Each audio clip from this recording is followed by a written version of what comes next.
Hello students. तो आज हम लोग पढ़ने जा रहे हैं पोटेंशियोमीटर के एप्लीकेशन। ओके, तो पोटेंशियोमीटर का पहला एप्लीकेशन जो हम लोगों को पढ़ना है वो है to compare the EMF of two cells using individual cell method. लेकिन ये एप्लीकेशन पढ़ने से पहले हमको पता होना चाहिए एक कॉन्सेप्ट जो हम लोगों ने बहुत पहले यूज किया था और जो मैंने आपको पढ़ाया हुआ है वो ये है कि ड्यूरिंग ओपन सर्किट कंडीशन, ये लिख लो सब लोग, मार्जिन में लिख लो, during open circuit condition terminal PD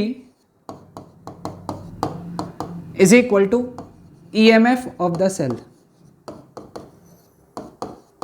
okay, दो पॉइंट्स के बीच का पोटेंशियल डिफरेंस उन दो पॉइंट्स के बीच में लगाए हुए सेल के EMF के बराबर होता है।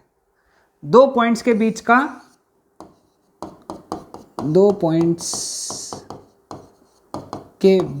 का पोटेंशियल डिफरेंस उन दो पॉइंट्स के बीच में लगाए हुए सेल के EMF के इक्वल होता है।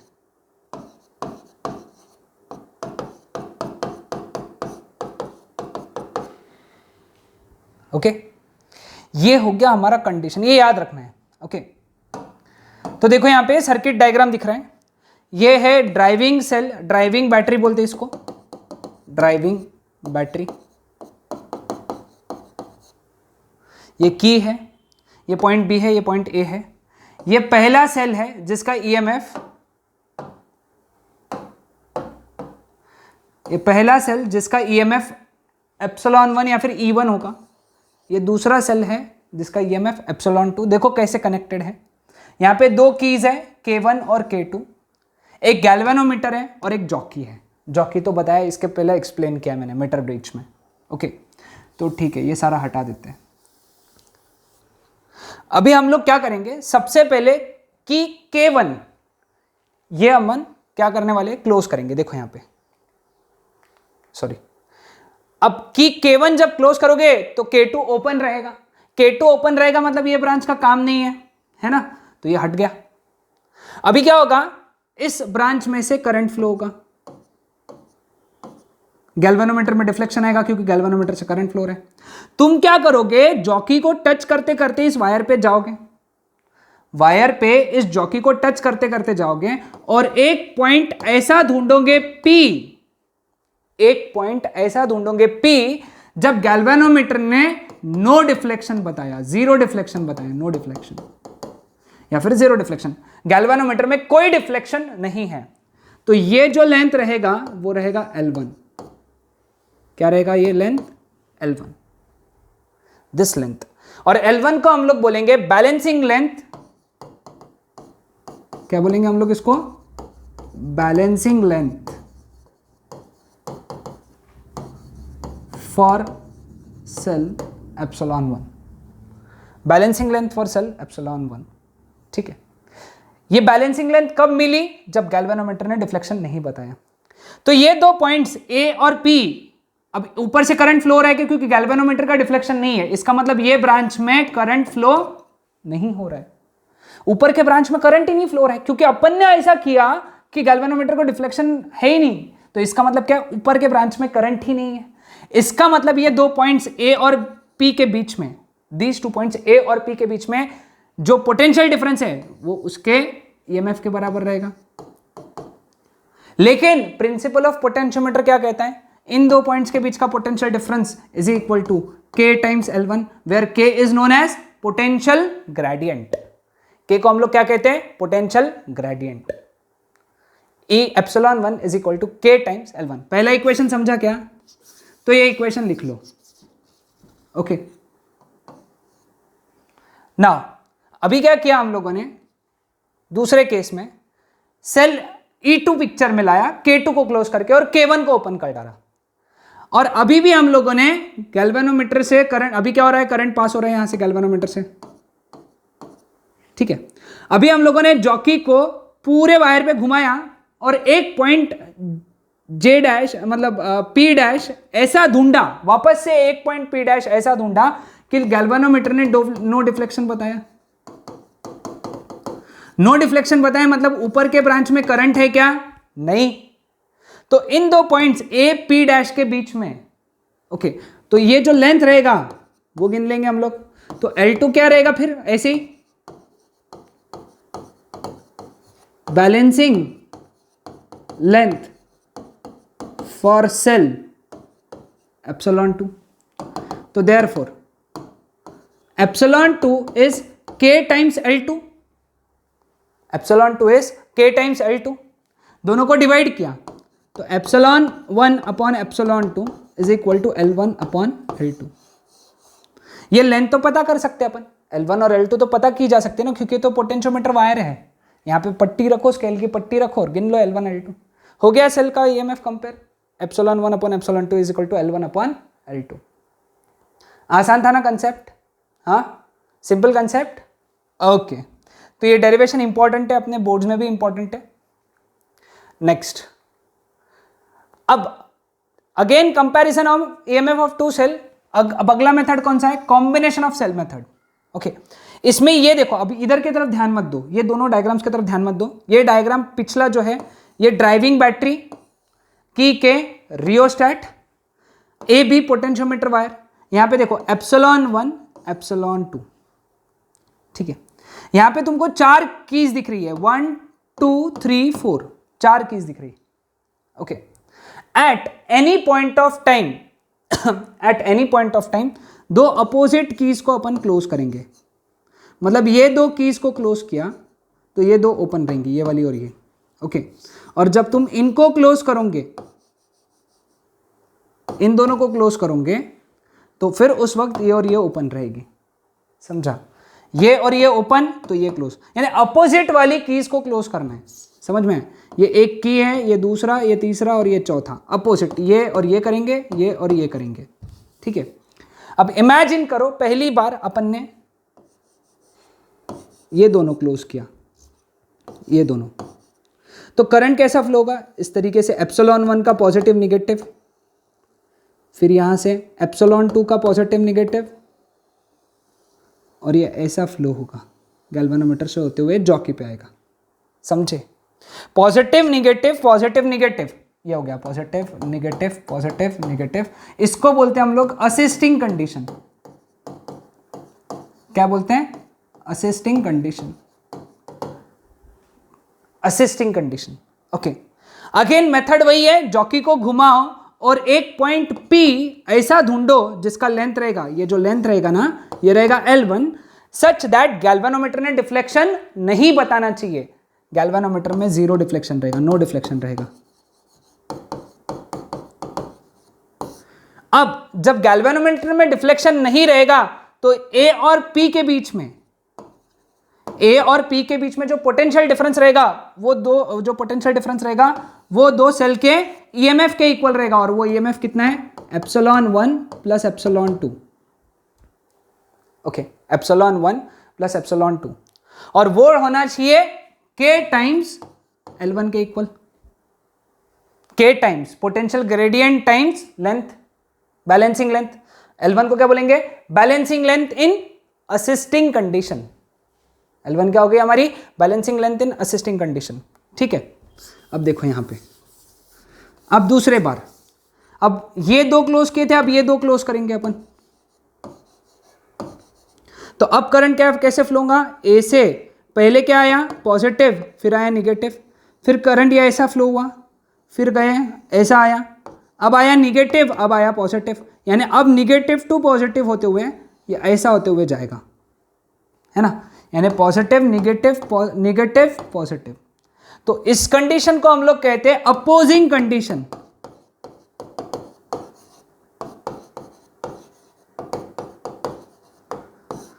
Assisting condition, opposing condition. Okay, तो अपोजिंग कंडीशन में भी सेम, हम लोगों ने वो जॉकी को घुमाया और नया पॉइंट P डैश ढूंढा। P डैश, पिछले बार P था, इस बार P डैश है, जिसका लेंथ रहेगा L2, such that galvanometer shows no deflection. अब गैल्वेनोमीटर से करंट नहीं फ्लो हो रहा है, इसका मतलब दो पॉइंट्स के बीच का पोटेंशियल डिफरेंस उन दो पॉइंट्स के बीच में लगाए हुए सेल के ईएमएफ के बराबर होना चाहिए, लेकिन यहां पे सेल का ईएमएफ रहेगा ε1 माइनस ε2, क्योंकि अपोज कर रहा है E2 E1 को अपोज कर रहा है। ये देखो निगेटिव लगा दिया इसने, निगेटिव को निगेटिव लगा दिया, तो E2 E1 को अपोज कर रहा है, इसलिए अपोजिंग कंडीशन, और ईएमएफ कितना बना ε1 माइनस ε2। ओके, और ये किसके इक्वल होना चाहिए, potential gradient multiplied by length. ठीक है, अब ये सब हटा देता हूं मैं वापस से। अब अपने को निकालना है वैल्यूज, ये ε1 अपॉन ε2 निकालना है, इन दोनों को डिवाइड करेंगे, ε1 minus plus ε2 upon ε1 minus ε2 is k times L1 upon k times L2, के कट। कॉम्पोनेंट और डिविडेंडो अगर लगाया अपन ने तो यहाँ पे बन जाएगा ε1 plus ε2 plus ε1 minus ε2 upon ε1 plus ε2 minus ε1 plus ε2 is equal to L1 plus L2 upon L1 minus L2। इसको कॉम्पोनेंटो डिविडेंडो कहते हैं, तुमने बेसिक मैथ्स में पढ़ा होगा। ε2 कट हो गया, नीचे ε1 कट हो गया, 2ε1 upon 2ε2 is equal to L1 upon L2, 2 cut हो गया, ε1 upon ε2 is equal to L1 plus L2 upon L1 minus L2, तो ये हो गया L1 plus L2 upon L1 minus L2, ये फॉर्मूला। ओके, L1 क्या है, L1 is balancing length in assisting condition, L2 क्या है, balancing length in opposing condition. Okay, पिछले बार फॉर्मूला क्या था इंडिविजुअल सेल मेथड में, ε1 upon ε2 is equal to L1 upon L2, combination of cell method में ε1 upon ε2 is equal to L1 plus L2 upon L1 minus L2। समझ में आया सबको? Okay, last part, to determine the internal resistance of the cell. तो internal resistance of the cell का ये circuit diagram है, ये सेल है ε1 जिसका इंटरनल रेजिस्टेंस अपने को निकालना है, ये R। नीचे अपन ने कैपिटल R ये रेजिस्टेंस लगाया जिसका वैल्यू अपने को पता है। ओके, और यहाँ पे की है K2, बाकी ये एप्सिलॉन ड्राइविंग बैटरी, इसका कुछ काम नहीं है ज़्यादा, ये K1 की है और ये रियोस्टेट है। ओके, अब सबसे पहले हम लोग क्या करते हैं, यहाँ पे ये की क्लोज कर देते, ओपन कर देते, यहाँ पे कुछ भी नहीं रहता है।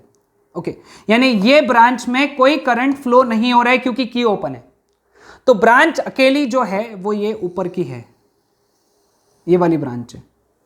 ठीक है, और जॉकी को हम लोगों ने पोटेंशियोमीटर वायर पे घुमाया, कब तक, जब तक ये गैल्वेनोमीटर डिफ्लेक्शन जीरो नहीं बताता, यानी नो डिफ्लेक्शन तक हम लोगों ने घुमाया। तो नो डिफ्लेक्शन पे लेटर से वो पॉइंट P पे मिला, तो यहां से लेके ये जो लेंथ है वो लेटर से L1 है। अब ये A और P के बीच में जो पोटेंशियल डिफरेंस है वो सेल के ईएमएफ के बराबर रहेगा ε1, और उसका वैल्यू कितना रहेगा, K times L1, K times L1 रहेगा।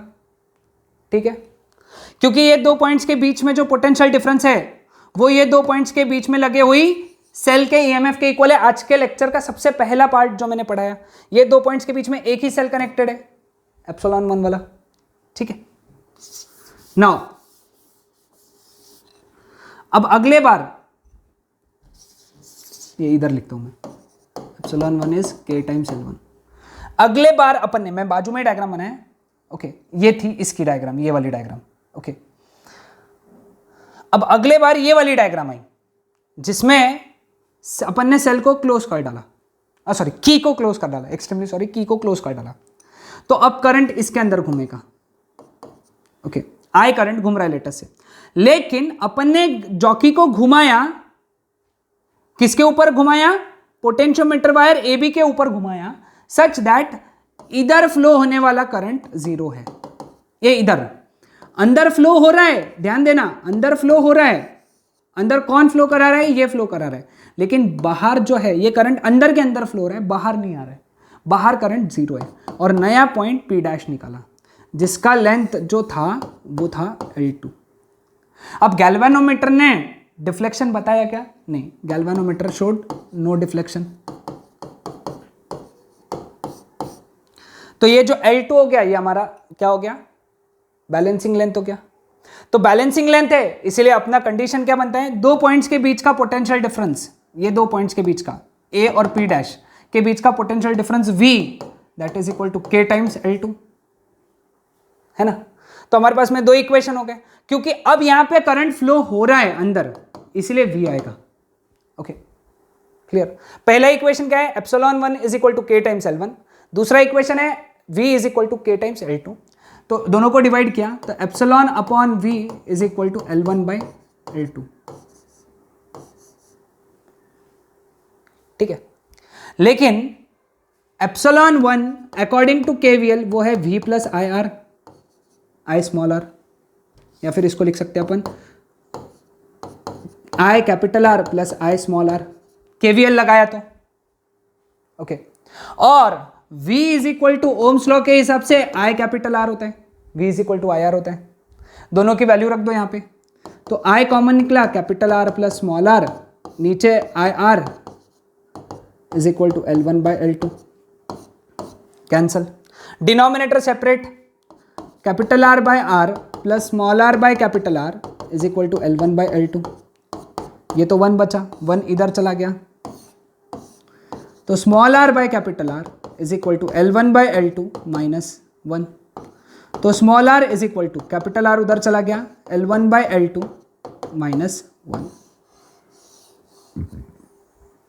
तो ये बन गया हमारा इंटरनल रेजिस्टेंस का formula, small r is equal to capital R bracket में L1 अपॉन L2 माइनस 1, ठीक है? तो ये कंडीशन याद रखना है सभी को। This is the formula to calculate internal resistance of the cell. Capital R ये वाला रेजिस्टेंस है जो अपन ने सेल को पैरेलल में लगाया, ओके?